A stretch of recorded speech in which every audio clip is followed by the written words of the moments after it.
In today's session, we spoke about the concept of alternative data. Can you provide us the insight on how it can shape India's economic and investment forefront in the future? So what we do at Thurro also, and why alternative data is increasingly becoming important, is because while there is traditional data that people rely on in digital India and the digital economy in general, a large amount of data is generally getting reduced, which gives up a lot of very interesting signals. This data can be produced internally within firms or organizations, but increasingly is also getting produced externally. This could happen because either companies are submitting that data to government, which is making it public, or industry associations are making that data public, or people like you and I, all of us, can go straight and pick up that information from either the websites of the companies. Satellites give out a bunch of interesting information. So the entire external data sets is now beginning to get open, which allows us to track companies, sectors, and the economy in a much better fashion. So it's not also just about the data, it's also about how you think you will use that data and what analysis and levers that you allow on top of that. That becomes very important. In a traditional world, there are specific indices that typically, let's say, governments would put out, let's say, with respect to inflation or growth, etc. You can now recreate some of those indices and do now ask of some of those macroeconomic variables because the large amount of data sets that we can collect externally. Similarly, at a sectoral or at a company level, because either industry associations or regulatory bodies will give out a lot of information, understanding the health of that sector or that company becomes so much easier. Typically, there is a lag in traditional data which will come in anywhere between a few days to a few weeks or a few months down the line. Alternate data can be far more real time because that gets reported far more regularly. Sometimes you also have to be very creative because what the data was presented for and where you can use it can be two different things. So your ability to understand what is happening in a wider sector, and just to pick up on the tolls example that you mentioned, right? Because what started out as you and I paying tolls using FASTags, that data now being public at a meta level to understand what's happening at different toll plazas actually gives you a lot of insights as to what's happening in the local economy there, as well as the national level, how products are moving within the country. It aligns very well with your deeper understanding of what's happening in the economy, what's happening in the external economy, because you can see port traffic either increase or decrease. So in some sense, you're limited by your own imagination on how you can use some of these data sets to come to insights for yourself. And of course, if you get good insights, one, you can help in better policy making, but also making good investment decisions. What unique challenges and opportunities do you think can be navigated to work in both worlds at the same time?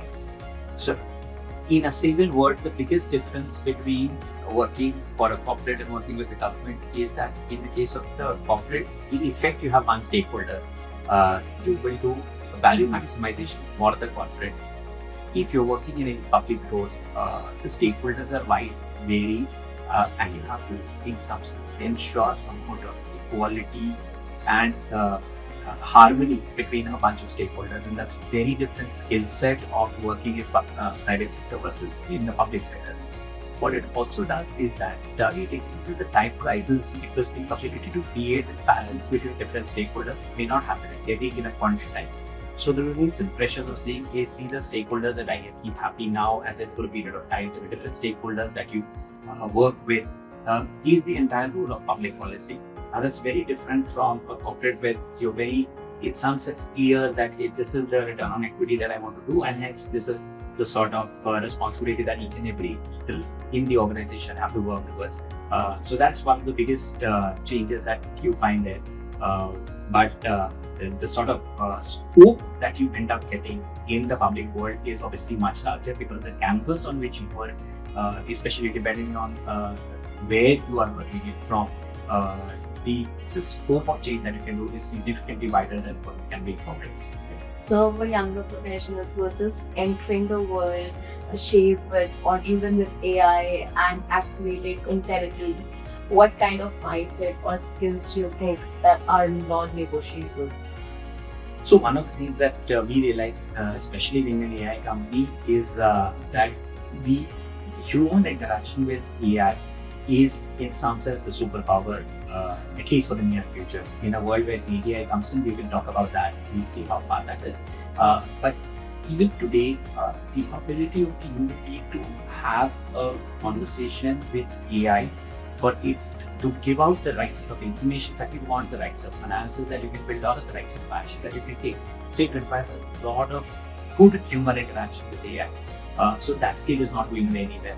The understanding of the underlying data on which you want that AI to run is an important one, because you don't want AI to run on data sets which either you are not aware of, or it hallucinates or picks up something which is very different from what your needs are. Is an important skill that a data analyst is to bring, so an understanding of the underlying data. And the type of analysis that you will do on that continues to remain an important skill. One of the things that I hope I was able to talk about in today's presentation is the human creativity with respect to how you use data for the analysis that could suit your purpose is still a very, very human trait. Just because AI has access to large amounts of data doesn't necessarily mean that you will either create the best movie or the best software recommendation. How do you think should a future leader balance that with their responsibility in hand? So I think life is one about balance. At various stages in life, both as a person and as a business leader, you will find different sets of competing priorities for yourself.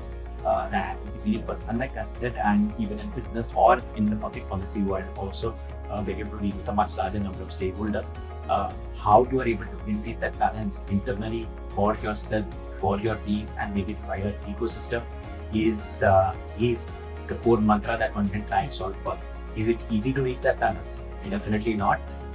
Is it something to strive towards? Of course, that is all the human ambition and our work is directed towards.